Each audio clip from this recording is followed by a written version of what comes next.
berkolaborasi dengan Yayasan Teman Saling Berbagi. Nah, webinar kali ini bertema menemukan jati diri kuliah salah jurusan. Yuk hadapi. Sebelumnya perkenalkan, nama aku Vina, kontributor ruang tulis dari Belajar Apapun. Aku juga mau ngucapin selamat sore dan selamat datang Kak Nimas Holidia selaku CEO dari belajarapapun.com, juga Kak Wahid selaku CTO belajarapapun.com, serta pembicara webinar kita yang keren banget nih hari ini yaitu Kak Farhana. Halo Kak. Halo Ya, semuanya. aku panggilnya apa nih? Kak Farhana, Kak Fitria? Hana aja juga boleh. Oke, Kak Hana. Salam kenal ya Kak. Gimana nih kabarnya Kak Hana? Alhamdulillah baik. Sekarang saya lagi di rumah webinarnya, jadi mohon maaf sekali background-nya tidak begitu bagus ya untuk dilihat Gak apa Kak, emang dengan kita semua harus barang-barang. di rumah aja. Iya. Nah, buat teman-teman semua peserta webinar hari ini, selamat datang. Dan gimana nih kabarnya teman-teman sahabat belajar apapun? Semoga sehat selalu ya. Semoga kita selalu diberi kesehatan dan keselamatan oleh Tuhan Yang Maha Esa. Amin. Gimana nih teman-teman? Sebelumnya aku mau nanya nih, kalian udah tahu belum sih materi kita hari ini tuh apa? Berdasarkan tema nih yang udah ada di poster dan udah aku sebutin tadi, yaitu menemukan jati diri, kuliah salah jurusan, yuk hadapi. Ayo coba teman-teman komen atau ada yang mau open mic juga boleh. Kira-kira gambaran apa sih menurut teman-teman nih, materi apa yang bakal disampaikan sama Kak Hana hari ini? Coba, siapa ya? Sarah? Boleh nih Sarah, open mic. Udah ada gambaran belum nih materi kita hari ini apa? Ayo jangan malu-malu. Masih malu-malu nih kayaknya ya pesertanya ya. Oke deh kalau gitu. Mungkin menurut aku kayaknya ya teman-teman peserta webinar ini kayaknya lagi di masa-masa merasa ada yang salah nih karena merasa aduh kayaknya jurusan yang gue buat kuliah gue sekarang ini kayaknya salah deh, nggak sesuai passion gue nih, atau mata kuliah yang gue pelajari kok gue nggak suka ya, nggak sesuai sama passion gue ya gimana ya gitu kan. Jadi sesuai tema webinar kita hari ini, kita bakalan ngebahas nih tentang bagaimana nih cara kita menghadapi situasi jika kita ini merasa salah jurusan. Yang tentunya materinya akan disampaikan oleh Kak Hana. Nah, sebelum kita beranjak lebih dalam nih tentang materi yang akan disampaikan Kak Hana, kita bakal dengar dulu nih sambutan dari CEO belajarapapun.com. Untuk Kak Nimas, waktu dan tempat kami persilakan. Kak Nimas?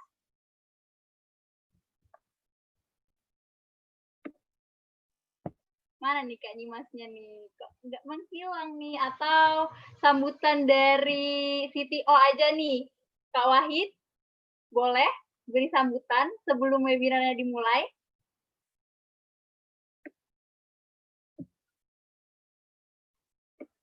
Oh iya, untuk para peserta, wajib open cam ya teman-teman semua, biar kita bisa lihat nih teman-teman mukanya tuh kayak gimana walaupun kita secara online, tapi kita tetap bisa lihat secara fisik gitu teman-teman tuh gimana. Nah, Kak Nimas sudah ada nih. Ya udah langsung aja yuk sambutan dari Kak Nimas, silakan.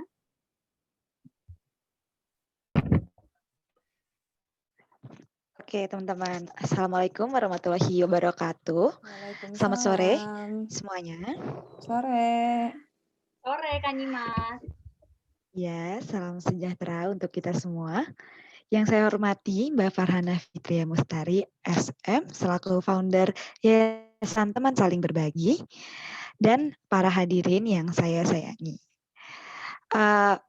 Pertama-tama marilah kita panjatkan puji syukur kehadirat Allah Subhanahu wa taala, Tuhan Yang Maha Kuasa, di mana kita dapat bersama-sama berkumpul dan meluangkan waktu dalam webinar hari ini dengan tema menemukan jati diri, kuliah salah jurusan, yuk hadapi.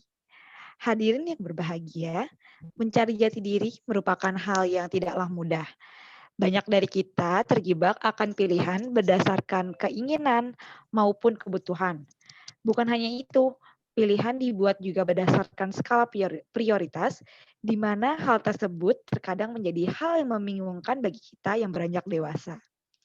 Atas dasar itulah belajarapapun.com bersama Yayasan Teman Saling Berbagi menyelenggarakan webinar dengan tema mencari jati diri pada hari ini. Saya harap hadirin mendapatkan manfaat dari webinar hari ini dan dapat menerapkannya di kehidupan yang akan datang. Sekian dari saya. Wassalamualaikum warahmatullahi wabarakatuh. Waalaikumsalam Waalaikumsalam warahmatullahi wabarakatuh. Terima kasih atas sambutan yang diberikan oleh Kak Dimas. Sebelum kita masuk ke materi, aku mau kasih info penting dulu nih. Kalau misalnya di webinar ini tuh ada door prize yang bisa didapetin oleh teman-teman semua nih. Caranya gimana? Caranya nanti saat webinar berlangsung, teman-teman bisa ajuin pertanyaan sebanyak-banyaknya dan semenarik mungkin. Dan juga teman-teman bisa kasih testimoni atau kesan-pesan webinar hari ini melalui postingan Instagram kalian, Instastory, dan jangan lupa tag @belajarapapun_ juga tag komunitas teman berbagi. Nah, nanti tim Belajar Apapun bakal pilih pemenangnya dan diumumkan di Instagram @belajarapapun_. Jadi jangan lupa follow ya. Teman-teman juga bisa cek terus website kita di www.belajarapapun.com karena di sana akan ada banyak info menarik mengenai pendidikan, bisa beasiswa, lomba, dan lain-lain. Teman-teman juga bisa berkarya bersama kami melalui program Ceritain Aja. Nah, program Ceritain Aja ini adalah sebuah wadah bagi teman-teman yang suka bercerita dan menuangkan ceritanya itu melalui tulisan.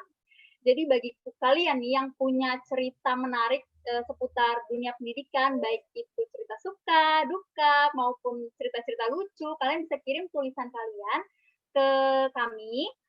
Untuk info lebih lanjutnya, kalian bisa cek Instagram @belajarapapun_ karena tulisan yang menarik akan dipublikasikan di website belajarapapun.com. Dan tidak lupa, kami juga berterima kasih kepada Nusantara Terdidik Foundation, Press UIN, BEM UPN PJ, selaku media partner kita dalam webinar kali ini. Nah, teman-teman, pasti udah nggak sabar nih buat dengar materi dari Kak Hana, ya kan? Nah, tapi sebelum kita dengar materi dari Kak Hana, lebih baiknya nih kita mengenal sedikit siapa sih Kak Hana itu. Langsung aja yuk kita cek profil dari Kak Hana. Bentar ya. Oke, ini dia profil dari Kak Hana. Nah, Kak Hana ini sudah lulus. Kak Hana punya nama lengkap Farhana Fitria Musari, SM, dan Instagramnya kalian bisa follow juga tuh @farhana_fitria. Terus Kak Hana ini juga adalah lulusan dari program S1 Manajemen Institut Teknologi Bandung pada tahun 2015 dan sedang melanjutkan program pendidikan S2 Magister Sains Management di ITB. Beliau juga menjabat sebagai Chief of Volunteer Community Teman Berbagi dan juga menjabat sebagai Managing Director of Yayasan Teman Saling Berbagi. Nah, apa sih Yayasan Teman Saling Berbagi ini? Jadi yayasan ini itu dibuat bertujuan untuk mempromosikan pesan kebaikan saling bukan silang sebagai wujud relasi yang bermakna melalui kegiatan sosial berbasis sukarelawan di panti asuhan melalui pelatihan dan workshop bagi instansi serta media pembelajaran reflektif dan kreatif. Nah, Kak Hana juga punya beberapa karya yang sudah dipublikasikan. Salah satunya adalah Kamu Adalah Doa Diam-Diam yang sudah dipublikasikan pada tahun 2018. Nah, sekian nih perkenalan mengenai pembicara kita hari ini. Gimana, teman-teman? Setelah mengenal sedikit tentang Kak Hana, apa nggak makin penasaran nih buat dengar materi dari Kak Hana? Oh iya, nanti kalau misalnya kalian mau ada pertanyaan, kalian bisa aja langsung tanyakan di chat via Zoom saat Kak Hana membawakan materi. Kalian bisa langsung tanyakan di chat via Zoom ya, teman-teman. Yaudah, langsung aja yuk. Aku udah penasaran banget, tidak sabar buat dengar materi dari Kak Hana hari ini. Langsung aja kepada Kak Hana. Waktu dan tempat dipersilakan. Oke, cuma saya nggak bisa share screen ya, jadi tolong bantuannya untuk operator share screen ya. Oke, sip. Oke, senang sekali hari ini saya bisa ketemu sama teman-teman, meskipun lewat jalur online, tapi mudah-mudahan maknanya tetap tersampaikan dengan baik ya. Sekali lagi perkenalkan, nama saya Farhana Fitria Mustari, teman-teman bisa panggil saya Hana, Kak Hana, bahkan kalau di yayasan tuh sering dipanggilnya Bunda Hana. Iya. Nggak menjadi tiba-tiba pengen jadi ibunya kalian gitu ya, tapi memang salah satu mungkin panggilan akrab juga kali ya yang disematkan, di lingkungan yayasan maupun lingkungan adik-adik di panti asuhan juga gitu. Mmm, Kenapa? Halo? Ya? Oke. Eee, mmm, saya saat ini benar kalau kata Syarafina bahwa saya sekarang sedang melanjutkan, master di ITB juga, S1 saya dulu di manajemen ITB, fokusnya di bidang sumber daya manusia atau pengembangan manusia atau human resource. Mungkin itu juga salah satu cara saya mungkin ya bisa sampai tahap sekarang adalah setelah melewati proses rangkaian panjang di mana kita harus banyak mengambil keputusan. Waktu pertama kali saya dapat TOR dari Ayo Belajar ini, saya kaget. Karena saya nggak tahu siapa audiens saya. Apakah kemungkinan besar anak SMA yang akan mau masuk kuliah sebagai bentuk tindakan preventif nih dari kesalah jurusan, atau jangan-jangan yang mereka sudah masuk ke dalam sebuah sebuah apa namanya universitas dan di mana mereka sudah melewati beragam banyak kesempatan di universitas tersebut gitu. Karena nyatanya ketika saya membaca judul acara hari ini, kuliah salah jurusan, yang saya tangkap ini adalah kita udah masuk ke dalam lingkaran tersebut gitu. Iya So sih, what's next betul. gitu? Mau Iya, ngapain betul. kamu selanjutnya gitu. Dan kamu nggak mungkin bisa balik ke masa lalu gitu. Yang harus kamu hadapi ya sekarang kamu sudah di jurusan tersebut. Lalu saya ngambil satu pemikiran, kayaknya kalau saya bahas gimana caranya balik lagi ke masa lalu tuh nggak mungkin gitu, nggak ada ceritanya. Yang saya bahas adalah saya mendengar kata jurusan, ini saya maknai bahwa hidup tuh harus menjurus, hidup tuh harus punya strategi gitu, dan hidup juga harus punya jurus ataupun tujuan gitu.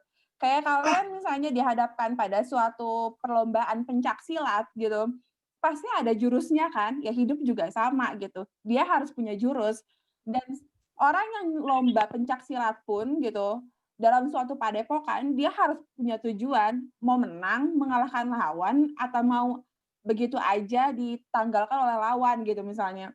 Nggak sama kayak gitu. Nah, jadi yang pengen saya bahas hari ini adalah kita ngomongin hidup dengan niat gitu. Kita sudah masuk ke dalam suatu lingkaran, jurusan tersebut, yang mana itu semuanya sudah melewati beragam konsekuensi dan keputusan maupun pilihan, maka sekarang yang harus kita pikirin adalah gimana caranya kita tinggal di tempat tersebut, kita melakukan sesuatu hal di tempat tersebut dengan niat gitu, dengan baik gitu. You have to live with your values gitu kalau buat saya, not others rules gitu. Nanti saya cerita juga tentang perjalanan saya sampai sekarang ada Yayasan Teman Saling Berbagi, itu hasil dari kuliah salah jurusan loh. Jangan kira itu bukan dari sesuatu yang direncanakan saya dari SMA.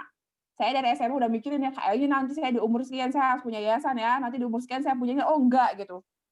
Itu melewati rangkaian banyak hal yang sebenarnya terjadi banget di hidup saya gitu. Yang semuanya berhubungan dengan keputusan dan semuanya berhubungan dengan niat atau intention gitu. Boleh tolong di next? Oke. Oke, sip. Salah satu hal ketika ngomongin hidup dengan niat atau ngomongin soal hidup adalah kita bisa bertanya pada diri sendiri, kamu ingin orang lain mengenal kamu sebagai sosok yang seperti apa gitu. Jadi tadi saya di awal bilang kalau hidup itu tentang menjurus, hidup pun juga tentang jurus ataupun strategi gitu, tentang strategi maupun tentang tujuan gitu. Nah, saya tuh sebenarnya dalam lubuk hati sampai yang terdalam gitu, bahkan termasuk sampai saya selalu mengkoar-koarkan ini kepada banyak orang juga, kepada teman-teman saya, baik itu melalui aksi maupun melalui kata-kata. Saya ingin dikenal sebagai seseorang yang bisa mendidik gitu. Saya ingin dikenal sebagai orang yang bisa meluaskan sayap kebaikan melalui potensi yang saya punya gitu. Karena saya rasa keduanya, baik itu mendidik, baik itu berbagi kebaikan, itu sebuah peran peran ini peran yang tidak mudah, karena tidak mudah maka kita perlu yang namanya keikhlasan. Dan kalau ngomongin keikhlasan, ini wujud dari sesuatu yang namanya saling mencintai lebih baik, atau wujud bentuk ketakwaan. Saya ngerasa banget kalau misalnya ini susah banget untuk sampai ke tahap kayak gini. Tapi ketika saya tahu kalau saya ingin dikenal sebagai sosok yang seperti itu, maka saya akan membuat setidaknya beragam rencana aksi yang sekecil mungkin hingga akhirnya saya bisa seperti itu, gitu. Dan ini, meaning of life ini nggak tiba-tiba jeder, kita ketahuan, kayak seperti nunggu wahyu dari langit, enggak gitu. Tapi melalui rangkaian keadaan yang tidak menyenangkan, rangkaian perasaan yang tadi, salah jurusan, bahkan sampai sesuatu yang sifatnya bikin kita jadi marah, ingin ngebuat suatu perubahan gitu. Nah, jadi saya minta ke teman-teman juga gitu, untuk mulai merefleksikan kalau kalian semua ingin dikenal sebagai orang yang seperti apa gitu. Ingin dikenal sebagai orang yang bagaimana gitu. Biar kalian tahu, saya mau kemana setelah ini gitu. Boleh tolong di next lagi? Oke. Kalau kita ngomongin tentang kuliah salah jurusan atau hidup salah jurusan, nyatanya setiap orang pada dasarnya selalu mencari cara untuk punya yang namanya makna hidup. Benar nggak? Kalau ngomongin makna hidup ya, maksudnya gini, kita selalu, berupaya untuk ingin memaknai suatu hal dengan baik gitu. Pemaknaan ini bisa macam-macam, bisa tentang kenyamanan, bisa tentang pencapaian, bisa tentang cinta dan lain sebagainya. Dan selama kamu hidup, selama itu pula kamu akan terus nyari siapa kamu. Jadi buat saya sendiri, omong kosong banget kalau ngomong di umur 20 tahun, saya udah tahu siapa saya. Saya orangnya gini-gini. Oke, sampai tahap itu kamu mengenal kamu karena kamu sedang dalam kondisi tertentu. What's next? Ketika kamu dihadapkan dalam kondisi pandemi ini, blur lagi siapa kita. Dan kita mencari lagi tentang siapa diri kita. Gitu. Jadi mungkin pada saat sebelum pandemi, saya ngerasa hidup saya tepat jurusannya gitu. Saya tahu saya bakalan ke sini. Kemudian ada saat pandemi, saya nggak tahu jurusan saya hilang gitu. Tiba-tiba kecelakaan, tiba-tiba musibah gitu. Saya salah jurusan tiba-tiba hidupnya gitu. Tapi di situ saya belajar belajar kalau sebenarnya saya juga mencari tahu tentang siapa diri saya. Dan itu akan terus-terusan berjalan sepanjang hidup kita. Teman-teman nanti akan menghadapi fase di mana harus menikah, itu juga akan menjadi fase di mana kamu akan mencari tahu tentang siapa kamu, bagaimana kamu menikmati sebuah relationship, atau misalnya mundur, teman-teman lulus dari kuliah S1, kemudian menghadapi masa peralihan akan masuk dunia kerja, itu juga sama, mencari tentang tahu siapa diri kamu. Kamu senangnya lingkungan kerja yang bagaimana, kamu prefer mengikuti panggilan hati atau mengikuti karir, dan lain sebagainya. Gitu. Itu akan terus berjalan proses ini. Gitu. Jadi jangan ngerasa bahwa aku nggak tahu siapa aku ngerasa aku salah jurusan. It's never too late gitu. Ini belum pernah jadi sesuatu yang terlambat gitu. Karena pada dasarnya kita akan terus berjalan melalui tahapan-tahapan ini gitu. Searching for meaning deh gitu maksudnya. Ini akan selalu kejadian. Kenapa saya selalu bilang kayak gitu? Karena kalau kita nggak pernah tahu siapa diri kita dan kita tidak pernah mencari tentang siapa diri kita nggak akan pernah mau menyempurnakan peran kita sebagai seorang manusia. Kalau misalnya saya sekarang posisinya sudah tahu, oke, saya udah tahu, saya cuma jadi managing director Yayasan Taman Saling Berbagi. Kemudian saya stop. Saya nggak mau menggali lagi tentang siapa saya, gimana peran saya, apa kekurangan saya, apa kelebihan saya. Ya udah stagnan aja hidupnya. Cuma menjadi seorang managing director yang kelasnya cuma segitu-gitu aja. Kelasnya mungkin cuma sekelas sekarang, belum bisa ekspansi lebih baik lagi gitu. Nyatanya hidup harus terus berkembang. Dan nyatanya, faktanya, kamu harus terus naik level gitu. Jadi, naik level gini, saya nggak mengartikannya gini. Manusia itu bukan cuma makhluk yang rasional aja, teman-teman. Kita juga makhluk emosional. Karena kita adalah makhluk emosional, kita selalu ingin naik level tentang arti kata nyaman dan tentang arti kata arti gitu. Ini bukan ngomongin tentang tingkat kepuasan ya, yang saya maknai adalah selama perjalanan hidup saya hingga sekarang, saya selalu merasa bahwa ketika ada sesuatu yang lebih baik, kenapa nggak saya kejar? Gitu. Dan proses itu tidak bisa berhenti ketika saya bilang, "Stop, oke, saya cuma bisa sampai sini aja. Oke ya teman berbagi cuma nyampe komunitas aja ya," gitu, nggak usah lebih yayasan. Saya nyaman, nyaman, tapi mungkin ada artinya, belum tentu gitu. Tapi nyatanya saya selalu membuka segala macam peluang atau kesempatan untuk terus mencari apa yang ada, kebaikan-kebaikan yang ada di dalam semesta ini gitu. Jadi itu ya teman-teman, selama kamu hidup, selama kamu sekarang sedang merasa salah jurusan, selama itu pula sebenarnya kamu sedang mencari tentang siapa kamu dan itu potensi besar untuk mengetahui tentang makna hidup sebenarnya.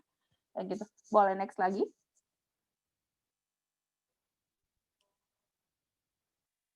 Oke, sekarang saya pengen cerita. Karena kayak kesannya omong kosong sekali kalau misalnya ngomongin hidup salah jurusan, terus saya nggak cerita tentang di mana salah jurusannya hidup saya. Saya pengen nyeritain tentang pelajaran hidupnya seorang Farhana dari SMA sampai sekarang. Kenapa saya mulai dari SMA? Karena saya ngerasa di SMA itu saya udah mulai berani banyak mengambil keputusan.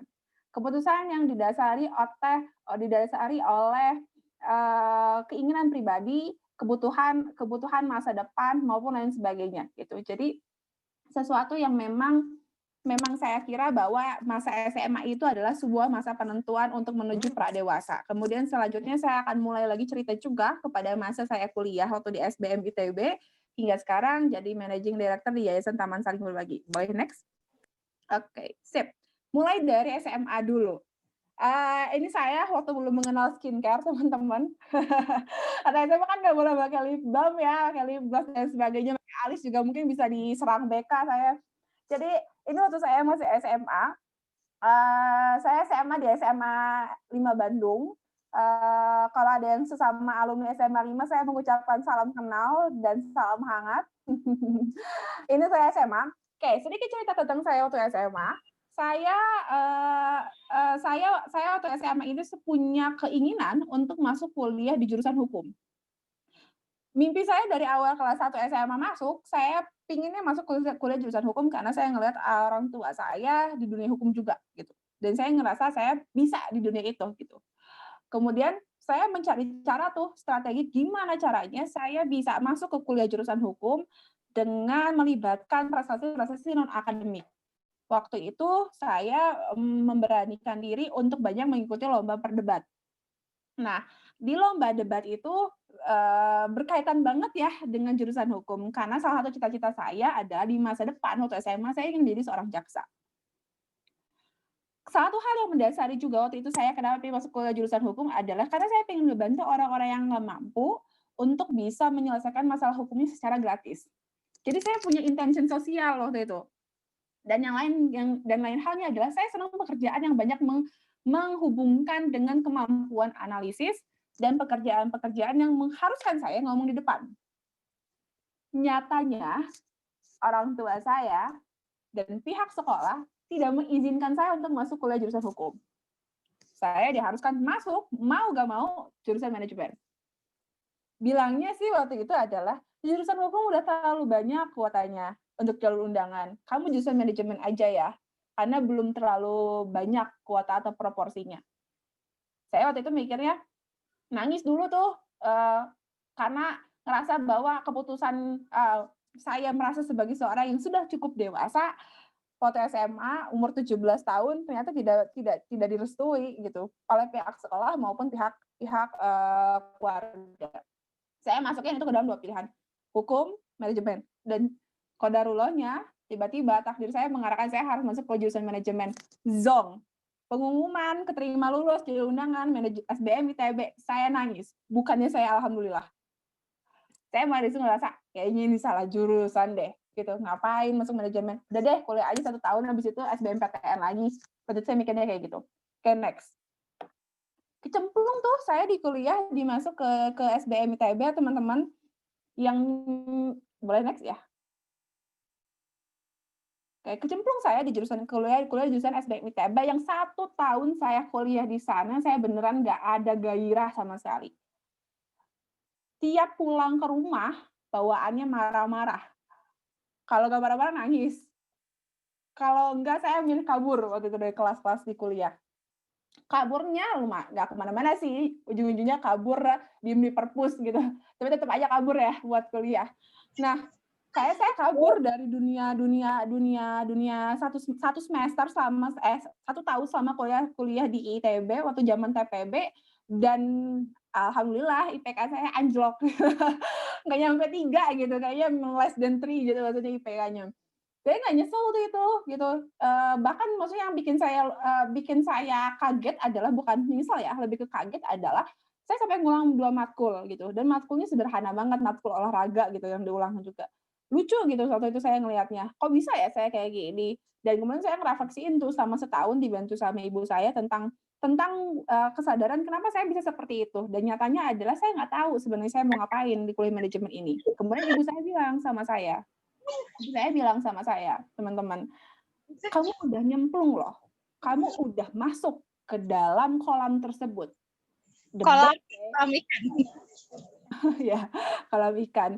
"The best way," kata ibu saya, "the best way adalah kamu harus mampu mencari cara untuk menyelamatkan diri kamu biar tidak tenggelam," gitu. Lalu saya nanya ke ibu saya, "Gimana caranya biar saya bisa, survive di kampus ini dengan baik?" Gitu, setidaknya dengan baik gitu. Kemudian ibu saya bilang, "Cari apa yang bikin kamu suka," gitu. "Cari alasan kenapa dulu kamu pengen masuk dunia, kejaksaan di hukum, karena apa?" Ibu saya bilang kayak gitu. Terus saya bilang, "Karena saya suka sama sosial, saya suka ngebantuin orang." Terus ibu saya bilang, "Emang nggak ada di dunia manajemen yang berkaitan dengan hal tersebut?" Saya mulai tuh kepo, punya ketertarikan. Ada nggak sih di dalam dunia ini yang bisa menggerakkan saya untuk bisa lebih banyak, berhubungan dengan cita-cita awal, gitu. Kemudian di situ saya bingung, dihadapkan lagi juga dengan kebingungan. Kalau saya berkaitan dengan dunia sosial, di dunia manajemen ada yang namanya CSR, ada juga yang berkaitan dengan Human Resource Development, bahkan ada juga manajemen pendidikan yang bisa dibahas, gitu. Bingungnya lagi yang kedua adalah, ini di tingkat akhir, saya mau kerja di mana? Kerja di korporat atau cuma menjadi pengusaha gitu. Kebingungan yang ini juga lumayan bikin mikir juga dan membuat sebuah perdebatan juga. Ini anaknya mau kemana gitu. Saya kebetulan anak tunggal di rumah, yang juga menjadi concern juga di rumah. Kalau saya milih korporat konsekuensinya apa, kemudian kalau saya milih kerja sebagai pengusaha itu milihnya apa. Hati-hati, pilihan ini juga akan mengarahkan kepada kita, apakah akan menjadi salah jurusan atau tidak hidupnya, gitu. Boleh tolong di next? Oke. Lalu akhirnya saya mengambil sebuah keputusan ekstrim di luar kebiasaan rekan-rekan seumuran saya maupun di luar kebiasaan keluarga besar saya adalah sebenarnya salah satu langkah baik adalah saya ingin menjadi seorang pengusaha sosial gitu. Karena di kedepannya saya bilang ke orang tua saya pengen punya sekolah, saya pengen punya panti asuhan, saya pengen punya apotek sendiri yang bisa ngebantu banyak orang dan lain sebagainya gitu. Waktu itu diam-diam saya memulai pergerakan boleh ke atas lagi, sorry. Diam-diam saya memulai pergerakannya adalah dengan membuat sebuah komunitas sederhana dulu yang dinamakan komunitas teman berbagi gitu. Kemudian sebuah niat baik selalu mengarahkan pada keajaiban. Akhirnya dibantulah saya dengan adanya sebuah yayasan yang akhirnya sudah menjadi status lembaga hukum dan di mana ngebantu saya untuk bisa lebih berkembang lagi gitu. Nyatanya di sini juga saya belajar tentang satu hal, ketika saya harus memutuskan memilih di setiap sudut fase hidup adalah tentang let go and let God, gitu. Saya merelakan kesempatan untuk bekerja di korporat, tapi saya juga membiarkan Tuhan dan semesta bekerja dengan sebaik-baiknya cara, gitu. Now here I am, saya di depan kalian, bukan sebagai seorang Hana, Vice President of di sebuah korporat, bukan juga sebagai seorang manajer di sebuah korporat, tapi saya di depan kalian sebagai seorang Farhana, seorang bundanya dari Yayasan Teman Saling Berbagi, gitu. Dan saya ngerasa juga kalau selama perjalanan 3 tahapan fase ini telah mengajarkan saya pada satu hal, kalau setiap orang di dunia ini punya area kehidupan yang sangat penting dan bernilai loh, teman-teman. Meskipun saya tahu kalau di luar sana kerap kali dunia itu nggak pernah memberikan kata cukup buat kita. Tapi setidaknya kita sudah mampu membuat batasan, membuat membuat membuat, suatu nilai bahwa kata cukup itu bergantung pada preferensi saya, preferensi diri sendiri, gitu. Jadi teman-teman sebenarnya punya area kehidupan yang penting dan bernilai di setiap fase yang sedang dilakuin, gitu. Boleh next? Oke. Selama perjalanan ini, ada perhatian banget yang selama ini selalu saya pikirin. Mmm, Perubahan tiap fase, kemudian juga bagaimana saya memaknai tentang, kuliah salah jurusan, kemudian hidup, putar balik dan lain sebagainya adalah tentang pertumbuhan, tentang growth. Learn as is never be easy, teman-teman. Kalau ngomongin tentang belajar nggak pernah gampang. Teman-teman ngerasa salah jurusan, saat ini kuliah, ya nggak apa-apa, teman-teman lagi belajar, gitu. Dan ngomongin belajar nggak pernah gampang. Tapi yang pingin saya tekankan adalah teman-teman bisa menggunakan 2 prinsip mindset ini, gitu. Apakah teman-teman ingin fixed mindset atau growth mindset, gitu. Kalau fix ya teman-teman nerima kejadian aja, nerima takdir aja, ah ya udahlah udah takdir kayak gini, ya udahlah hidup mah apa adanya aja, ya udahlah gimana Allah aja gitu, ya udahlah gimana Tuhan aja gitu. Tapi kalau misalnya teman-teman ngerasa growth, teman-teman bisa bertumbuh, teman-teman pasti akan mikir gimana caranya aku mencari cara aku harus bisa berdaya di sini meskipun saya sudah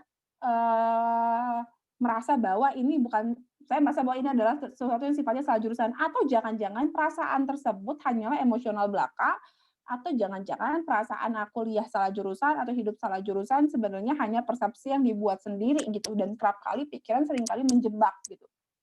Jadi teman-teman bisa memilih sebenarnya pingin fix ataupun growth. Kalau saya akan milih growth waktu di SBM ITB. Saya milih untuk bangkit, the only way is up gitu. Saya milih untuk gimana caranya saya nyari hal yang bikin saya suka lagi gitu. Saya nyari hal apa yang bikin saya interest lagi sama hidup ini gitu. Dan sampai sekarang kalau saya ditanya apakah udah berhenti growth-nya? Enggak. I'm student of my work gitu. Saya sampai sekarang selalu ngerasa kalau saya itu adalah murid dari apa yang saya lakuin, murid dari peran yang saya jalani saat ini gitu. Boleh next? Jadi teman-teman semuanya yang saat ini sedang mengikuti webinar ini, teman-teman pun saat ini sedang milih sebenarnya. Milih akan berjalan ke arah yang kemana gitu. Mau teman-teman nggak ikutan webinar, mau teman-teman ikutan webinar, mau teman-teman nerima pesan kebaikan saya, maupun teman-teman tidak menerima pesan kebaikan saya, itu sejatinya tentang memilih gitu. Dan kuliah salah jurusan, hidup salah jurusan, dan lain sebagainya berkaitan dengan jurus, itu semuanya tentang memilih. Mau teman-teman memilih ada konsekuensinya, mau teman-teman tidak memilih juga ada konsekuensinya. Dan pertanyaan saya kepada teman-teman, konsekuensi mana yang ingin kamu tanggung? Silahkan dipilih, gitu. Teman-teman sudah masuk ke dalam, circle, kuliah tersebut, sudah masuk ke dalam pilihan yang teman-teman ambil dari awal, yang sudah disepakati bersama, maka ada konsekuensi yang harus kita, gunakan bersama, gitu. Ada konsekuensi yang harus kita kita ambil, dan konsekuensi nggak mesti selalu tentang hal yang buruk ya, tidak mesti terkait dengan rugi gitu. Ada pasti sesuatu yang baik juga yang bisa kita ambil di setiap konsekuensi yang kita ingin pilih gitu. Boleh tolong di next? Oke.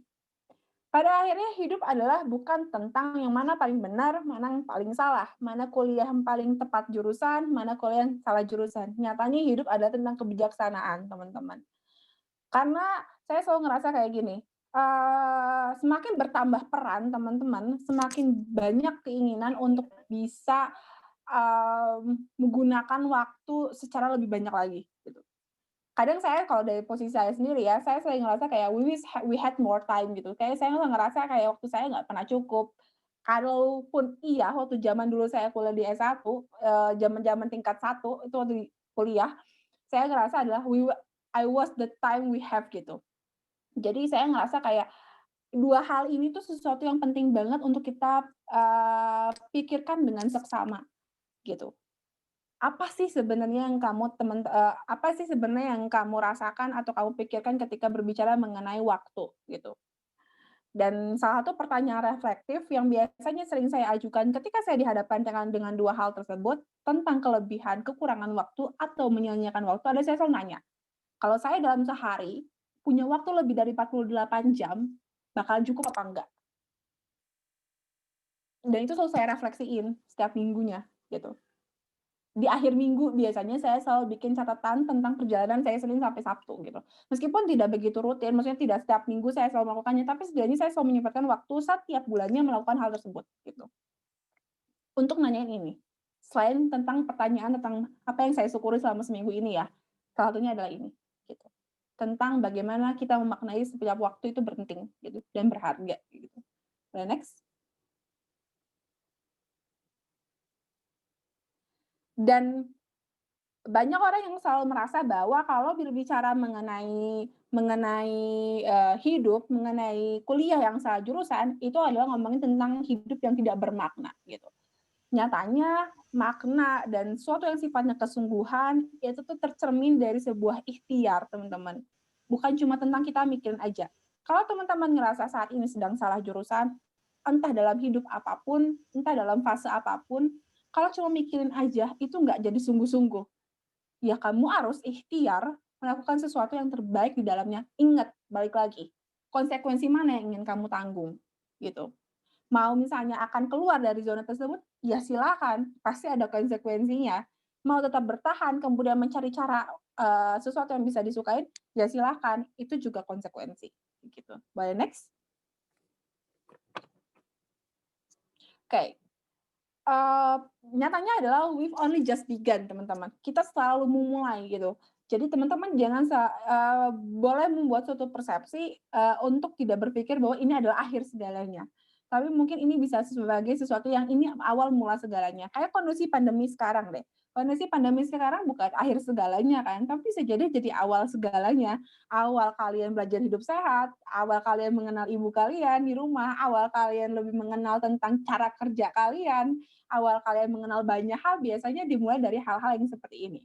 Contohnya adalah, di mana kita bisa tahu bahwa kita hidup dengan secara bermakna, teman-teman bisa lihat 3 framework ini. Ada di dalam dunia pekerjaan, dunia love tuh nggak mesti sesuatu percintaan romantika laki-laki perempuan ya, tapi di dunia yang kalian sukai, love atau like, dan dalam kondisi-kondisi sulit, gitu. Saya mulai dari work dulu. Untuk teman-teman yang saat ini sedang tingkat akhir, teman-teman akan dihadapkan pasti pada 3 hal. Akan milih job, akan milih karir, atau milih calling. Job tuh gimana, Kak? Job tuh imbalan. Kalau kamu memilih job, kamu tujuannya adalah aku dapat uang, aku dapat gaji, gitu. Kalau karir, itu ngomonginnya jenjang. Jadi kalau di karir, biasanya kita mikir kayak gini, gak apa-apa deh, saya mulai dari sesuatu yang kecil dulu. Saya kalau zamannya Kak Hana, saya mundurnya adalah saya mikir dengan gak apa-apa deh, saya awal mulanya jadi relawan dulu. Tahu deh rasanya jadi relawan gimana. Nanti kalau jadi relawan naik ya, gitu. Jadi yang punya komunitas relawannya, kita naik lagi ya. Gitu. Itu karir. Kita ngomongin jenjang. Kalau calling, ini ngomonginnya saya panggilan hidup atau the greater good. Saya tahu bahwa untuk nyampe tahap calling itu nggak tiba-tiba, gitu. Pasti harus melewati fase-fase dulu. Wajar kalau buat saya di posisi kalian yang masih misalnya tingkat akhir ataupun kuliah, memulainya dari start small dulu. Punya job dulu deh, gitu. Lalu kalian tahu, di situ kalian belajar refleksi dan evaluasi, kalian tahu habis itu mau karir yang seperti apa. Lalu tahu juga, hingga akhirnya kalian bisa tahu sebenarnya panggilan hidupnya teman-teman untuk apa. Panggilan hidup nggak mesti harus making something big, gitu. Nggak mesti kalian harus bikin sebuah organisasi besar, tapi bisa jadi tentang hal-hal sederhana, kayak gitu. Terus kalau di love, gimana sih Kak? Ini saya pengen ngomonginnya adalah untuk teman-teman yang sedang ngerasa di dalam dunia yang di luar jurusan teman-teman, di luar seakan-akan dunia yang nggak berpihak, sebenarnya kita bisa mencari tentang sesuatu yang baik di hidup kita ini dengan 3 hal. Attention, connection, dan spiritual sebenarnya. Dan itu adanya di dalam cinta, gitu. Jadi kalau ngomongin cinta, itu ngomongin emosi yang sama dalam kebersamaan. Dan di sini kita ngomongin safe and comfort, gitu. Teman-teman mungkin kuliah salah jurusan, tapi mungkin bisa jadi teman-teman ngerasa ada makna hidup di himpunan yang teman-teman lakonin, gitu. Teman-teman ngerasa ada makna hidup di, persahabatan dengan teman-teman kuliahnya, ya itu gitu. Itu yang ngebantu kita menjadi lebih mudah untuk survive di dunia tersebut gitu. Kalau dulu saya waktu zaman kuliah adalah saya masuk ke satu NGO namanya Satu Indonesia dan di situ saya ngerasain ini, ngerasain love ju banget gitu. Ngerasain ada emosi yang sama dalam kebersamaan di mana saya feeling safety dan saya feeling comfort. Di satu sisi, waktu saya masuk Satu Indonesia, saya ngerasain juga dari job ke karir ke calling gitu. Saya ngerasain dari relawan biasa aja di Satu Indonesia, kemudian saya naik jadi vice president, kemudian akhirnya keluar Satu Indonesia saya punya yayasan sendiri. That's life gitu. Atau di hard time gitu, kondisi-kondisi di mana teman-teman ngerasa kesulitan gitu. Contohnya gimana sih? Kondisi pandemi kayak gini, kondisi-kondisi teman-teman ngerasa tuh mulai salah jurusan, mulai ngerasa bimbang, ya itu salah satu hal yang memudahkan kita untuk belajar tentang tahu siapa kita, tentang tahu makna hidup kita gitu. Learn, relearn, unlearn ini penting banget sekali, ini yang harus dipunyain sama kita gitu. Learn, belajar lagi dari nol, jangan takut untuk belajar rendah hati, belajar kepo, relearn, coba kita ulas kembali pengalaman-pengalaman baik, energi-energi baik dari orang lain, ataupun dari materi-materi di luar, bahkan atau unlearn. Hapus tuh info-info yang udah gak guna, omongan-omongan orang yang nggak penting.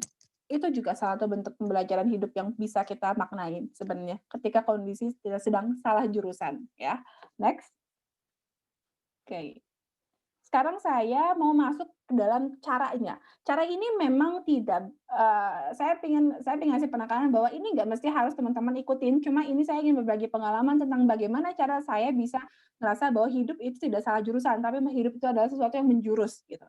Oke, first step adalah teman-teman ini bisa lihat ini gambar apa, lampu merah ya, lampu lalu lintas ya, gitu. Nah, first step ketika teman-teman menghadapi situasi yang seperti itu, teman-teman lihat analogi lampu merah ini. Kalau merah, kalau kita berkendara, kita pasti berhenti. What we do? Notice, stop, tarik nafas dulu, notice, apa yang terjadi sebenarnya. Kemudian masuk ke warna kuning. Kita kalau berkendara mulai siap-siap kan, ancang-ancang lagi. Nah, kalau saya maknanya adalah gini, kita mulai siap untuk open your heart. Mulai siap untuk membuka diri, self disclosure, mulai siap untuk melihat sebenarnya apa yang akan terjadi atau potensi kebaikan apa yang akan terjadi, gitu. Dan warna hijau, saya merasakan bahwa ini saatnya kita jalan. Enjoy the kindness. Meskipun kondisinya susah, gitu. Lanjut ke second step. Kalau nomor first step ngomongin tentang kenyamanan dalam diri dulu, second step kita mulai refleksi. Apa sih yang penting di hidup kita? Value apa sih di dalam diri kita? Karena nyatanya ngomongin value, berarti beberapa kali Yayasan Taman Saling Berbagi ngasih pelatihan, mau itu ke panti asuhan, sampai ke kelasnya bapak-bapak, ibu-ibu, ketika ditanya apa value-nya, semua jawabannya. Atau paling simpelnya adalah ketika ditanya tentang value, jawabannya adalah, ya udahlah, yang penting baik. Baiknya apa? Banyak macamnya, gitu. Jadi, you have to reflect, apa yang paling penting di dalam hidupnya kamu. Gunain hati, bukan otak aja, ketika ngomongin value dalam diri. Atau pertanyaannya bisa dibalik, what do you want to stand for in this life? Atau pertanyaannya sama seperti waktu saya di slide kedua tadi. Kamu pengen dikenang sebagai orang seperti apa? Untuk menentukan value-nya kamu. Biar apa? Biar kerjanya nggak salah tempat juga. Kamu senengnya sosial, tapi kamu kerjanya di dunia yang kamu senang kerja, kamu di kuliah tuh udah seneng sama sesuatu yang sifatnya public speaking misalnya kayak saya. Tapi tiba-tiba kamu harus kerja di dalam dunia yang di mana kamu di belakang meja terus dari pagi sampai sore dan selama kamu kerja 6 hari gitu aja kerjaannya. Nggak sesuai value kan? Dan mungkin kamu bisa bertahan, mungkin, but you don't perform well gitu. Kamu nggak well being gitu. Gitu. Step next.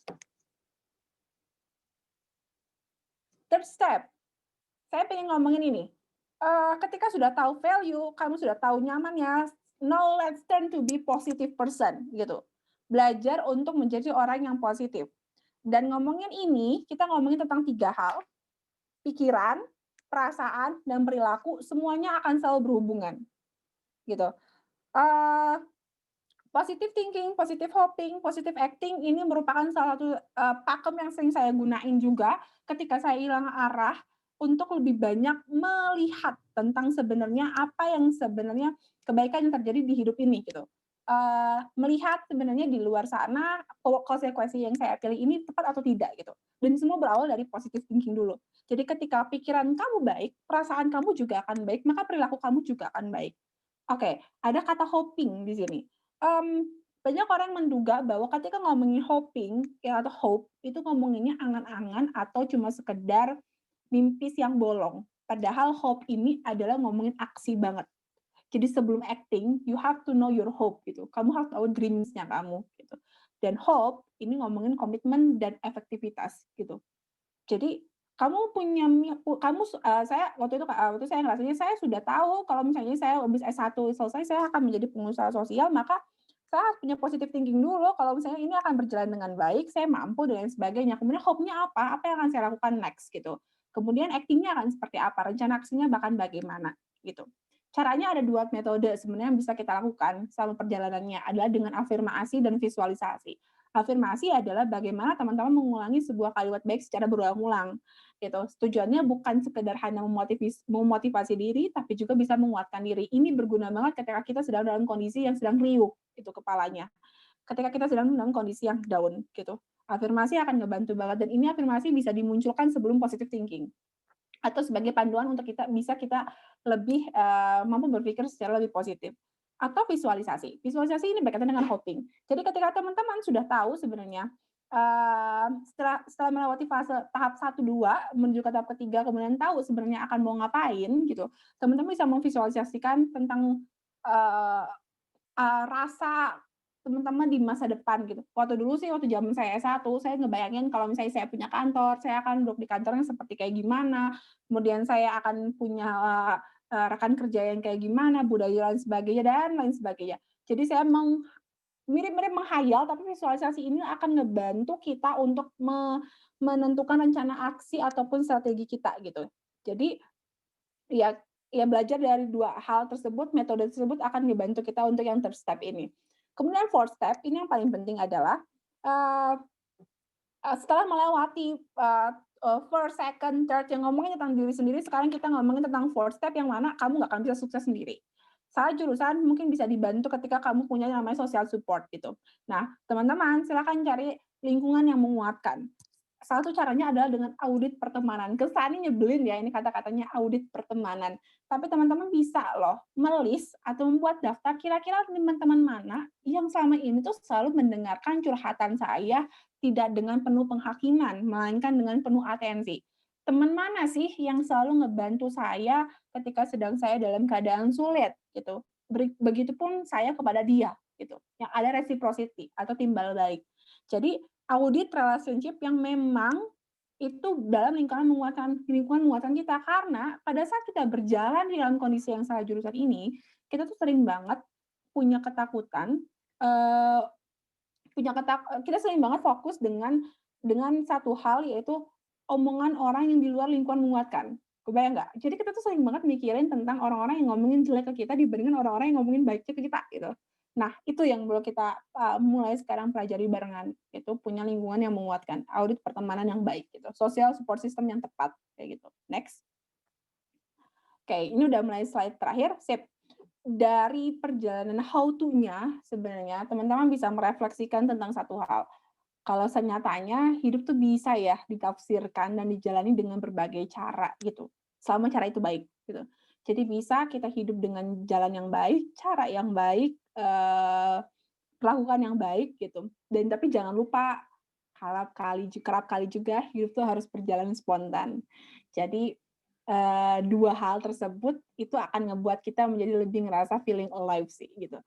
Jadiin pengalaman ngerasa bahwa sedang dalam kondisi galau ini sebagai sebuah energi untuk bisa melakukan sesuatu yang lebih baik gitu, untuk bisa melakukan sesuatu yang berdampak lagi gitu. Ya tadi, hidup tuh bisa ditafsirkan dan dijalani dengan berbagai cara gitu. Sebenarnya ini PowerPoint-nya cuma sampai segini, nanti teman-teman bisa bertanya, ke saya di sesi Q&A. Terakhir dari saya, pesan sponsor nih. Next. pesan sponsor. Terima kasih banyak sebenarnya teman-teman kalau misalnya sudah mendengarkan saya, bahkan mencatat materi saya hari ini, mudah-mudahan bisa memberikan inspirasi. Satu hal yang teman-teman perlu sadari juga saya sama seperti kalian, sama-sama juga pernah mengalami yang namanya kegalauan, pernah mengalami yang namanya fase nggak tahu hidup mau kemana, wajar gitu, maksudnya sepanjang hidup kita akan selalu merasakan hal yang seperti itu. Tapi yang ingin saya tekankan adalah there's no walls gitu. Nggak ada tembok yang menghalangi kita untuk bisa menjadi lebih baik gitu. Dan nggak ada tembok yang menghalangi kita untuk bertumbuh sebaik-baiknya manusia gitu. Jadi saya mengajak juga teman-teman semuanya yang hadir di webinar kali ini, jika tidak berkeberatan, boleh dong bantu yayasan saya untuk dengan cara follow komunitas berbagi atau kalau punya LinkedIn juga boleh mengikutinya. Atau mungkin ya teman-teman punya kepikiran atau ide sesuatu yang berkolaborasi dengan kami, ya mangga silahkan gitu hubungi Ara dan Dito di gambar ini. Kemudian juga kalau ada pertanyaan misalnya pingin kenal saya lebih lanjut ya boleh follow Instagram saya, nanti kita ngobrol-ngobrol juga di situ. Kalau saya ada waktu saya akan coba bantu jawab semampu saya. Sekali lagi terima kasih. Terima kasih banyak sudah mendengarkan saya hari ini dengan penuh perhatian. Saya tahu rasanya mendengarkan kuliah lagi, mendengarkan webinar 1 jam online itu rasanya lebih capek dibandingkan mendengarkan seminar langsung secara offline. Tapi mudah-mudahan ada pembelajaran yang bisa selalu kita ambil. Terima kasih banyak. Terima kasih banyak Kak Hana materinya tadi. Ya ampun, keren banget sih. Bener-bener relate banget buat kita-kita nih yang di umur 20-an lagi bingung arah untuk hidup gimana ya, kemana ya, ngapain ya, itu keren banget sih materinya. Nah, teman-teman nih, aku yakin banget pasti udah banyak banget ilmu yang didapat nih dari materinya Kak Hana tadi, seperti yang 4 perhatian tadi, ada meaning of life, juga konsep yang lampu lalu lintas tadi juga keren banget, ternyata maknanya itu kalau dimasukin ke dalam kehidupan sehari-hari itu dalam banget juga ya Kak. Langsung aja deh ya, kalau gitu aku bacain pertanyaan dari teman-teman semua yang udah dipilih sama tim belajar apapun nih. Yang pertama, pertanyaan dari Syihab sebagai mahasiswa lintas jurusan dari Saintek ke Sosum. Wah, keren nih. Ingin bertanya nih Kak, bagaimana cara kakak mampu beradaptasi dengan jurusan yang salah dan bagaimana cara merubah passion karena terkadang kita tidak bisa membohongi diri sendiri. Waduh, pertanyaannya berat juga nih. Gimana nih tanggapan Kak Hana nih? Oke. Yang pertama adalah gimana cara beradaptasi ya. Nyatanya kalau ngomongin adaptasi adalah kamu harus masuk ke dalam lingkaran tersebut gitu. Jadi nggak bisa kalau ngomongin misalnya adaptasi adalah kita diem-diem aja, kita nggak nyoba gitu. Jadi waktu saya di S1 saya ngerasa cara saya beradaptasi adalah saya harus masuk ke dalam ini sebenarnya ada apa sih sebenarnya di dunia manajemen. Kalau cuma sebatas ngelihat di atas dasar permukaan ya saya nggak akan ngerasa adaptasi. Ya itu mah judgemental saya. Ternyata pada saat saya masuk, menyenangkan ya ternyata. Ada ya yang menarik di sini. Ada ya ilmu CSR, ada ya ilmu Human Resource Development, dan lain sebagainya. Gitu. Kemudian, satu hal yang penting adalah, saya tadi bilang tentang positive relationship, kamu nggak bisa beradaptasi kalau kamu nggak punya teman. Kamu nggak punya keluarga. Gitu. Jadi kamu harus tahu lingkungan menguatkan kamu, yang bisa ngasih saran, bisa ngasih input kebaikan, bisa ngasih feedback yang konstruktif, bukan destruktif, itu penting banget ngebuat kita mampu beradaptasi di fase yang kita lakukan. Sama seperti kayak teman-teman sedang adaptasi dari yang nggak bisa jalan dengan bisa jalan, ada yang ngebantuin kan sama prosesnya. Ada orang tua kan yang ngebantu kamu untuk berdiri lagi, atau setidaknya ada meja deh yang buat kamu pegang, biar adaptasi kamu, biar kamu bisa bangkit lagi, kayak gitu.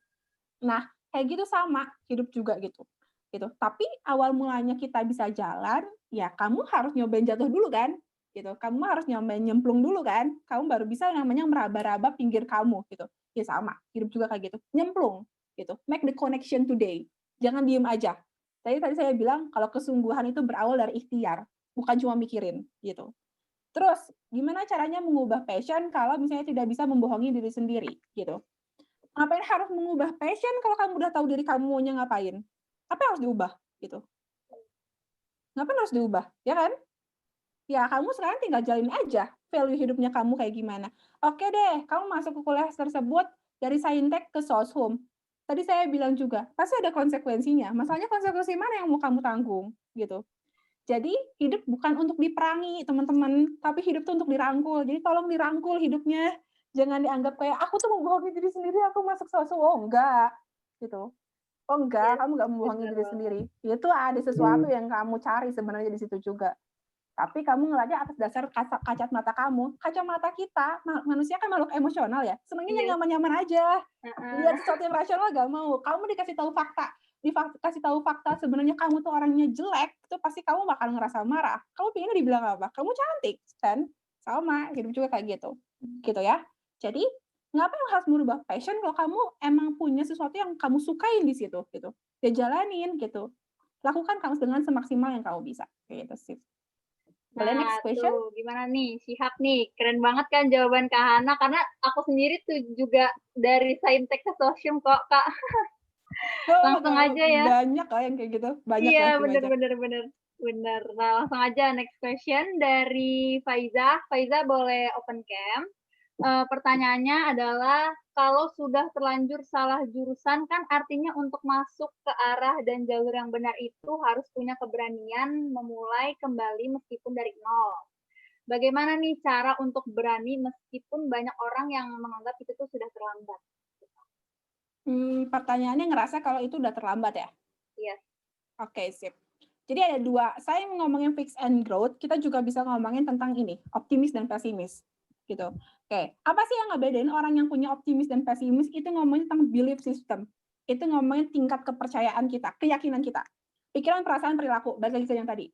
Optimis, pesimis ngomongin itu, gitu.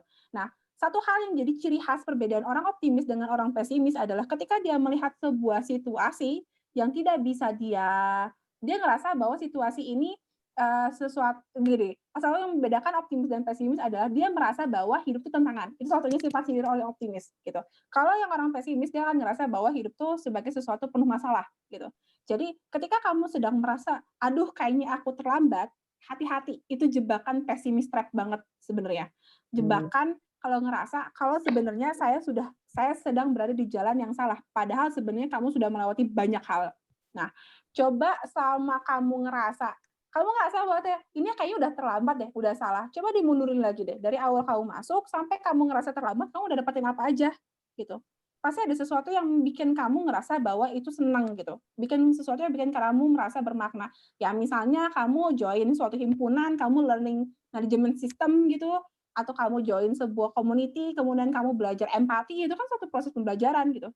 Jadi sudut pandang optimis pesimis juga berbeda. Kalau sudut pandang optimis dia akan ngerasa bahwa banyak hal yang bisa dia resapi sebenarnya sama perjalanan itu. Sedangkan kalau pesimis ya cuma satu sudut pandang aja, baik buruk beres, gagal berhasil selesai gitu. Gak ada yang bisa kita pelajarin kayak gitu. Jadi it's never too late. Tadi saya juga bilang bahwa we've only just begun sebenarnya. Pada nyatanya kita selalu mulai kok gitu. Gak ada sesuatu yang dianggap sebagai udah akhir dari segalanya gitu. Nyesel deh, kalau saya selalu ngerasa bakalan nyesel deh hidup kalau selalu ngerasa bahwa ini tuh akhir gitu. Ini bukan games ya, games permainan Mobile Legends yang udah level tertentu stop gitu semua, enggak gitu. Terus aja hidup akan berjalan kayak gitu. Gitu sih. Thank you. Gimana nih tadi jawaban Kak Hana? Langsung mendapat pencerahan nggak? Langsung aja ya ke next question dari Sarah Syarifah. Nih, katanya, halo Kak, sebenarnya banyak orang yang salah mendefinisikan salah jurusan. Waduh, banyak yang mendefinisikan bahwa salah jurusan itu dilihat dari tolak ukur ekspektasi orang, bukan karena kejujuran diri sendiri. Bahwa karena tidak nyaman dengan jurusan itu. Pertanyaannya Kak, bagaimana cara mengatasi salah mendefinisikan itu? Oh, jadi orang ini banyak salah mengartikan salah jurusan itu apa Oke. maksudnya. Iya, iya, mungkin bisa jadi salah satu faktor kali ya gitu, maksudnya salah jurusan karena ngerasa kayak orang lain, atau juga bisa jadi gini, ada orang mungkin yang kena salah jurusan karena orang lain ngomong, "Kayaknya sih, kamu nggak bakat jadi dokter, ngapain sih tiba-tiba harus jadi dokter?" Gitu, "Kayaknya Ah, kamu iya nggak tuh bakat deh judgmental masuk dari jurusan orang-orang. manajemen, kayaknya ngapain kamu masuk jurusan manajemen, toh juga bakalan jadi karyawan di perusahaan ini, jadi budak korporat ini." Kan misalnya omongan orang gitu banyak ya. Atau misalnya Julid. waktu misalnya saya bikin yayasan juga orang-orang teman-teman seangkatan saya juga pernah ada yang sempat ngomong ke saya kayak, "Lah kuliah mahal-mahal, ngapain ngurusin relawan, ngapain ngurusin anak yatim." Ya kan hidup kadang sering berhadapan dengan yang hal-hal kayak gitu ya gitu. Terus yang menjadi soal adalah kenapa kamu harus musingin tentang persepsi yang sedemikian rupa gitu. Kalau kamu, tadi saya bilang, kalau kamu udah tahu value hidupnya kamu, people rules, aturan-aturan orang, itu tuh bukan jadi sesuatu yang perkara besar gitu. Jadi ya harus tahu sebenarnya apa yang emang kamu rasakan gitu. Dan nyatanya hidup nggak pernah bergantung dari omongan orang gitu. Nyatanya hidup bergantung dari kamu jalannya akan kayak gimana. Ya oke lah, omongan orang penting sebagai bentuk feedback ataupun tanggapan. Tapi hati-hati juga, karena kali nggak semua lingkungan kita punya mengarahkan ke arah yang sana gitu. Makanya audit pertemanan dengan baik. Tahu siapa yang bisa diajak ngobrol, tahu siapa informasi yang bisa kita olah dengan baik, dan lain sebagainya gitu. Jadi choose wisely ya, nggak cuma tentang apa namanya nggak cuma tentang karir, tapi juga tentang orang-orang yang ada di sekitar kamu gitu. Jadi sebijaksana mungkin lah. Karena memilih lingkungan gitu ya. Iya, itu penting banget gitu untuk survive sekarang ya gitu. Itu penting banget.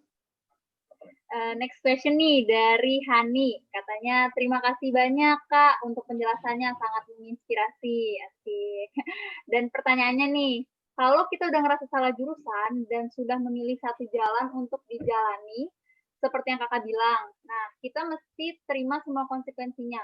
Pernah nggak sih Kak ada di fase yang labil dan ngerasa nggak bisa konsisten nih sama pilihan yang udah diambil sebelumnya, dan apa yang Kakak lakukan untuk tetap bisa konsisten sama pilihan Kakak?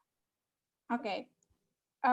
Sampai sekarang saya kalau misalnya udah ngerasa capek ngurusin yayasan, saya selalu mikir kayak gini, duh ngapain bikin yayasan, kenapa nggak bikin bisnis aja, lebih gampang bikin bisnis, ada uang langsung dapat masuk buat saya. Mikirnya kayak gitu. Pasti selalu ada tahap di mana hidup tuh kadang ngerasa bahwa capeknya ini tuh udah kayak keterlaluan banget deh gitu, maksudnya, loh ngapain sih masuk di sini, ngapain sih di sana, dan lain sebagainya. Tapi di pertanyaan ngapain itu, saya bingung sebenarnya. Sejujurnya sebenarnya saya bukan nyerah, tapi saya bingung. Dan itu poin bagus banget. Kalau kamu bingung, kamu bakalan bangun. Jadi kalau kamu nggak bingung, itu yang bikin saya jadi pertanyaannya. Aneh gitu, kamu udah masuk, terus kamu nggak bingung gitu. Ya diem kan, stuck gitu. Ya udah kayak robot aja hidupnya jalannya, ngikutin arus hidup, dan kamu nggak bangun kan. You don't learn something gitu. Karena saya ngerasa saya capek, saya ngerasa bahwa kayaknya ini salah deh. Kok begini ya? Kok orang-orang tuh begini ya? Kok orang-orang begitu ya? Saya bingung, terus saya mikir gitu.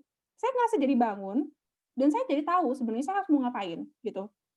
Dan ketika saya sedang dihadapkan pada kondisi fase labil itu, saya selalu berpikir bahwa fase labil ini adalah sebuah energi besar untuk saya bisa buat sebuah perubahan-perubahan yang baik. Contohnya waktu saya pandemi. Wah itu waktu pandemi ya, boro-boro itu mikirin pingin komunitas jalan, yang ada pinginnya gimana bubar aja gitu. Gak bisa keluar, stuck di rumah, gak ada partnership, gak ada lain sebagainya. Saya mikir, saya mau ngapain ya gitu, maksudnya di dunia yang kayak gini gitu. Lalu akhirnya saya mikir juga kan, kalau waktu itu kondisinya adalah,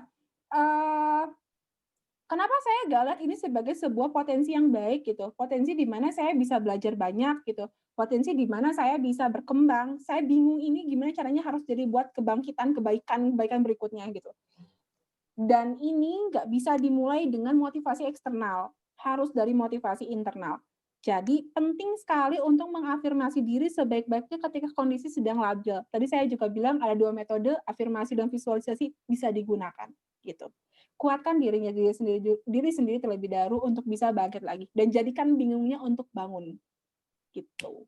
Jadikan bingungnya untuk mengeksplor lebih banyak lagi ya Kak ya. Untuk bangun, betul.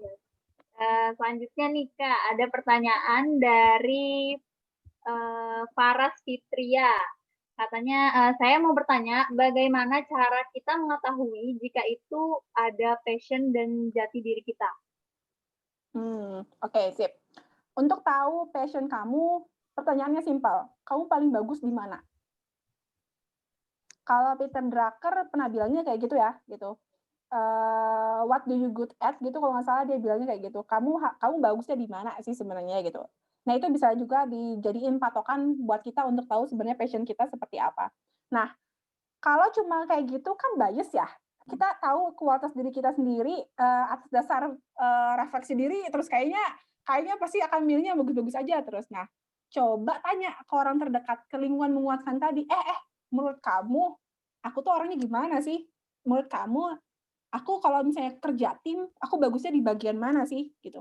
Tanya ke orang yang pernah bekerja sama dengan kamu, berkolaborasi dengan kamu, biar itu tidak menjadi blind spot, biar itu bisa menjadi open area gitu. Terbuka jadinya kamu sebenarnya orangnya kayak gimana. Jadi kalau nanya ke orang, mungkin nggak selalu nanya tentang jeleknya aja ya, aku tuh kayaknya jeleknya di mana, mungkin mungkin ada poin-poin tertentu itu penting nanya kayak gitu, tapi kalau misalnya ngomongin passion, ngomongin you good at, misalnya di suatu certain point, tanya kamu bagusnya di mana ke orang yang bersangkutan, atau kamu merefleksikan sendiri sebenarnya kamu nyamannya di mana ketika melakukan sesuatu. Jadi ujung-ujungnya ngomongin mindfulness lagi, ujung-ujungnya ngomongin tadi ya, attention lagi, attention dan connection lagi. Kalau misalnya ngerasa hidupnya dibuat lempeng-lempeng aja, terus nggak ada pikiran untuk lebih menyelami, ya mau gak mau bakalan ya udah gitu maksudnya. Dia akan terlewatkan begitu saja gitu. Jadi saya tahu kalau saya bisa public speaking adalah saya nanya waktu SMA ke guru saya yang di sekolah gitu. Nanya saya ke mereka, "Bu, saya bagusnya di mana?" "Oh, Ibu tahu Farhana bagus banget ngomong di depan waktu SMA." Terus saya juga waktu kuliah, saya nanya ke teman saya kalau di tim bagusnya gimana sih? "Oh, kamu bagusnya konsepting, Han," gitu, kata teman-teman saya. "Tapi kalau eksekutor kamu kurang, tapi kalau konsepting kamu bisa," gitu. Oh, ternyata saya jadi tahu. Di situ ternyata saya punya poin-poin lebih. Dan di situ mulai mengarahkan passion saya ke arah mana, jalannya ke arah mana. Jadi jangan sungkan ya untuk bertanya kepada orang gitu.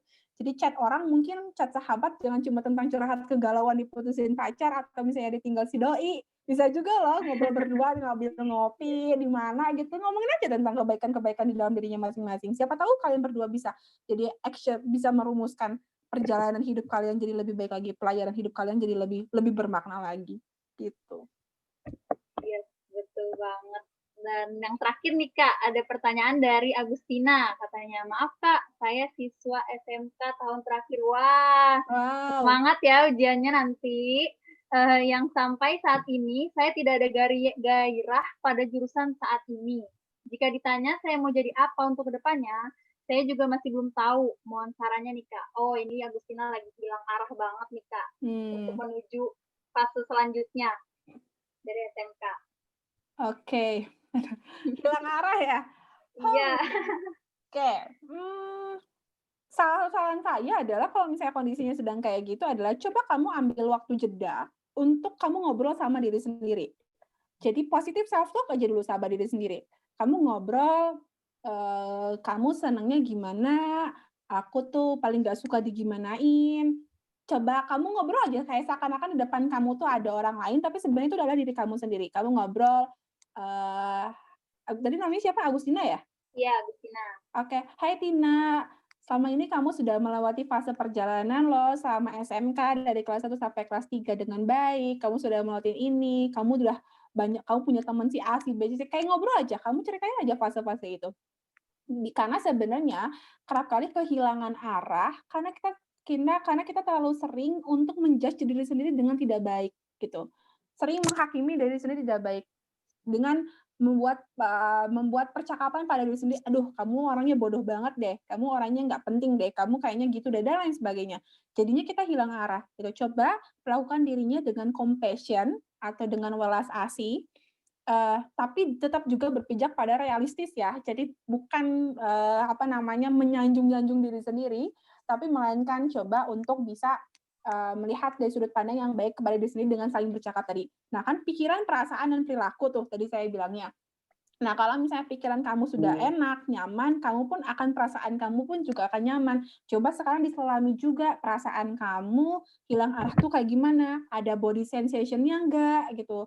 Aku merasa gemeter Kak kalau misalnya ngomongin soal tentang kehilangan arah, atau kepala aku nyut-nyutan nih Kak, itu kan berarti ada body sensation ya yang kamu rasain. Nah itu juga dipelajarin sama kamu. Baru kamu bisa masuk ke tahap yang terakhir yaitu perilaku. Jadi nggak perilaku dulu baru ke pikiran gitu. Pikiran dulu yang harus kamu tenangin gitu. Kalau kamu sedang ngerasa gundah gulana kan banyak ya metode-metodenya seperti misalnya metode mindfulness breathing misalnya bisa kamu searching di Google atau metode kalau di film It's Okay to Be Not Okay yang dia nepuk-nepuk kayak gini. Itu kan bisa menenangkan kamu juga kan dari kondisinya kayak gitu. Nah, pada saat kayak gitu jangan lupa ngobrol sama diri sendiri gitu. Dan menurut saya hilang arah wajar banget, apalagi fasenya SMK ya, fase-fase di tingkat akhir tuh pasti akan selalu berhadapan dengan itu. Jadi jangan dimarahin dirinya kalau kamu lagi hilang arah, coba disayang aja, coba diperlakukan dengan baik, ditanya maunya apa. Karena balik lagi ya, ngomongin values nggak bisa selalu pakai otak, kadang kala dia harus munculnya dari hati. Gitu. Jadi lakuinnya pelan-pelan aja. Ya, itu Agustina, semoga menjawab ya dan mendapatkan pencerahan nih setelah ini untuk kedepannya gimana dan tidak hilang arah lagi. Dan sekian, jadi terima kasih nih Kak Hana, materinya sangat amat keren dan menginspirasi banget bagi aku juga lagi di semester akhir nih gitu. Yang iya, jadi kadang kayak ya hilang arah, kayak habis ini mau ngapain ya gitu tuh bener-bener kayaknya tiap mau memulai fase baru tuh emang orang-orang ngalamin itu sih kayaknya. Dan makasih banyak materinya itu sangat amat bermanfaat untuk kita semua yang hadir hari ini. Dan terima kasih juga kepada para peserta webinar yang sangat amat antusias hari ini. Semoga teman-teman semua bisa menjalani aktivitasnya secara baik dan tahu nih kedepannya mau apa, dan pokoknya semoga kalian semua sukses selalu, amin. Terima kasih juga kepada belajarapapun.com dan Yayasan Teman Saling Berbagi karena sudah menyelenggarakan webinar ini, serta habis ini kita mau dokumentasi nih, guys, ya, kita foto dulu ayo semuanya open cam, kita bereksis ria, dan teman-teman juga bisa upload story webinar kita hari ini, karena ada door prize dengan story terbaik, dan jangan lupa tag @belajarapapun_ dan juga @komunitas teman berbagi. Ayo semuanya open cam, untuk tim dokumentasi bisa langsung diambil alih teman-temannya nih, kita bereksis ria dulu. Yuk untuk teman-teman open cam. Ayo guys, open cam dulu. Kita kasih aba-aba ya.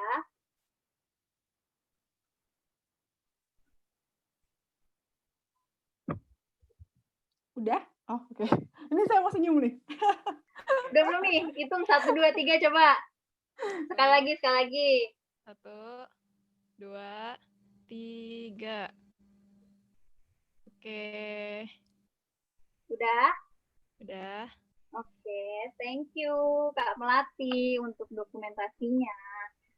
Oh iya, aku juga mau ngasih info, setelah ini teman-teman akan mendapatkan e-certificate dengan mengisi formulir yang sudah disediakan melalui link di grup WhatsApp masing-masing.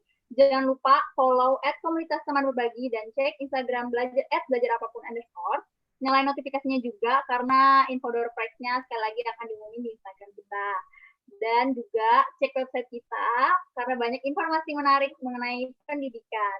Dan terakhir, jangan lupa ya teman-teman untuk hadir di webinar di sini aja, sesi 2, yang temanya tuh masih berkaitan dengan sesi pertama ini, dan juga pembicaranya nggak kalah keren sama kayak Kak Hana hari ini, dengan hari yang sama ya, minggu depan, hari Sabtu, tanggal 12 Desember 2020, jam 15.00 atau jam 3 sore.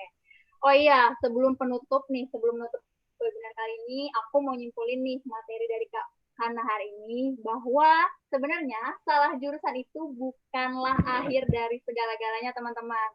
Itu tuh bisa dijadiin permulaan awal untuk teman-teman membuat cerita atau kisah yang lebih besar lagi. Contohnya Kak Hana ini ya kan. Terus jadi teman-teman tuh harus tetap fokus untuk meraih mimpi teman-teman, meskipun harus jatuh berkali-kali, meskipun harus salah berkali-kali, it's okay. Karena jatuh dan kesalahan itu bisa bikin kita bangkit dan menjadi manusia yang lebih baik lagi ke depannya. Kami dari belajarapapun.com dan komunitas teman berbagi pamit undur diri. Sampai jumpa dan sampai bertemu di webinar selanjutnya. Terima kasih teman-teman. Kak Hana, bye.